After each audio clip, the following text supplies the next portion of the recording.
Hey, I thought that using the older version of Mulan was a really great choice for this assignment. And I do think that it did give a great overall view on some of the aspects of Chinese culture that we did not experience as much in America. Like they're differing on music, food, clothing, customs. And it also gives kids the opportunity to look outwards into other countries and cultures. And maybe it inspires them to learn a little bit more. But um, there were some spots that I feel this movie misrepresented Chinese culture and um, like challenging gender goals and supporting women empowerment. Of course, like that seemed like it was the main goal of this movie and like the lesson to be learned, but it does go against what a Chinese woman represented in this time period. And so once again, I get where they're going and why they did it. It just does misrepresent it a little bit and make it not as accurate.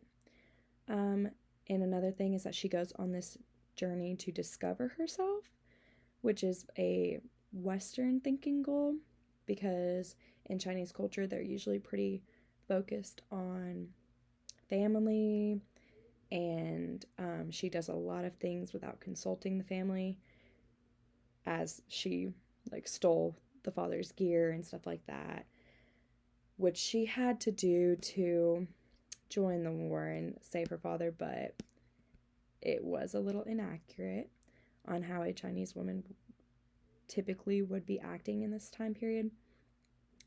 And also, in the article that I read, some people thought that Mulan was just an American acting person that just looked Chinese by what her goals were and how her personality kind of was.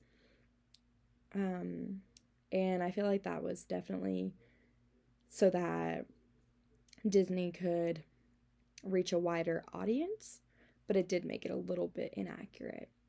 They also used more American familiar words for some of the Chinese food, and once again, understandable, just inaccurate. And then the last thing is that she did not seem like she had a lot of respect for elders, which is something that is very highly valued in Chinese culture. So, once again, I get where they're going on all of it, but it just does come off a little inaccurate and can give a misrepresentation for a lot of Chinese culture aspects.